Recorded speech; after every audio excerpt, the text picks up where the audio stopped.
Karena Bapa dan Putra dan Kudus. Amin. Semoga kita semua dapat melayani dengan baik. Sebesar apapun, seberat apapun, dengan sungguh-sungguh. Semoga belas kasih Allah melimpah dalam diri kita dan kita dapat melayani siapapun. Entah suami, entah istri, entah anak-anak dan siapapun. Atau pekerjaan kita. Terpujilah namamu kini dan sepanjang segala masa. Amin. Para saudaraku terkasih dalam Kristus, dalam bacaan Injil hari ini kita diajak untuk merenungkan bahwa Yesus memberikan seluruh dirinya, makan pun tidak. Ya, maka karena tidak wajar, maka dia dianggap sebagai orang yang tidak waras.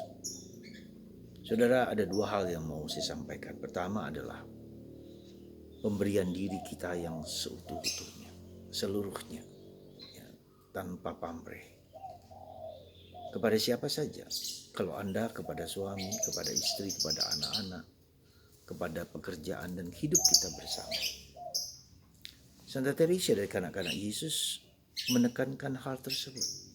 Bahkan dalam hal yang kecil sekalipun, hal-hal yang biasa, tetapi dikerjakan dengan semangat yang luar biasa. Bukan berapa banyaknya kita melayani orang, betapa hebatnya kita memberikan, tapi motivasi batin kita itulah yang menentukan. Santa Teresa mengatakan bukan kalau kita melakukan hal yang biasa dengan semangat yang luar biasa, itu yang menentukan. Ya. Maka mari kita melihat diri kita masing-masing sejauh mana Anda, saya, dan kita semua melayani orang yang di sekitar kita dengan sungguh-sungguh, dengan penuh hati. Ya. Itu yang pertama. Yang kedua, kita melihat bahwa ketika kita melayani orang lain, ketika kita memberikan seluruh diri kita kepada siapapun, maka itu akan menimbulkan praduga prasangka yang tidak baik juga pada kita. Dia tidak waras, maka anggota keluarganya ingin membawa dia pulang. Demikian juga dengan hidup kita. Tak jarang kita juga diperlakukan begitu, dianggap gila, dianggap tidak waras ketika kita mencoba memberikan yang terbaik dalam hidup kita. Itu yang kedua. Dan yang ketiga, hari ini dalam bacaan pertama kita sadar apa arti darah itu.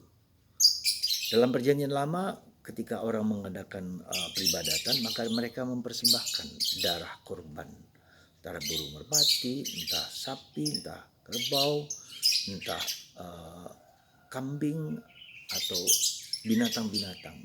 Darah binatang saja bisa menyucikan manusia, bisa menyucikan kita, apalagi darah Kristus.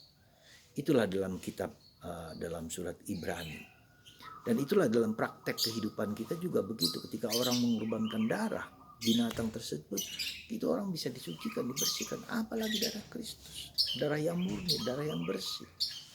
Karena itulah saya menjadi mengerti kenapa dalam doa kerahiman nilai darah dan air yang mengancar dari hati kudus Yesus, sembuhkan aku.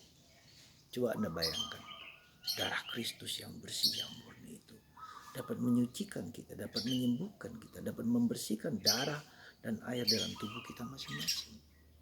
Mengapa saya sekali lagi begitu hormat dan begitu berminat untuk mendoakan doa kerahiman nilai jam 3 sore, karena darah itulah yang menyelamatkan kita, darah Kristus yang murni dan suci dan bersih itu.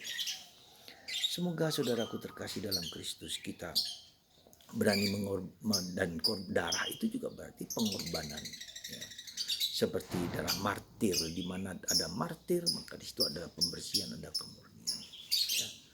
Maka kita perhatikan, kita mohon rahmat supaya darah Kristus menyembuhkan darah-darah dan air dalam tubuh kita semua. Kita dibersihkan. Mungkin tidak disembuhkan, mudah-mudahan disembuhkan kalau kita sakit. Tetapi yang penting adalah darah itu menyucikan kita, membersihkan pikiran perasaan kita, berani berkorban untuk orang lain dalam segala apapun juga. Semoga Anda dan saya dan kita semua berani mengorbankan diri kita, mengorbankan darah kita dengan berjuang, dengan totus-tuus, dengan seluruh diri kita, dengan membersihkan seluruh diri kita kepada Tuhan. Tuhan memberkati Anda dan saya, dan kita semua diajak untuk memberikan yang terbaik yang kita bisa berikan. Jadi sekali lagi bukan betapa banyaknya yang kita berikan, tetapi orang seperti Santa Teresa di biara yang kecil, di biara di sana, dia memberikan darahnya, pengorbanannya kepada orang lain. Semoga kita dapat dan belajar mengorbankan hidup kita untuk siapapun juga. Tuhan berkatilah ibu, bapak, dan saudara-saudari kita yang berkorban untuk kebaikan dunia, dapat disembuhkan dari segala macam penyakit berkat darah dan air dari darah Kristus. Tuhan memberkati Anda semua dalam nama Bapa dan Putra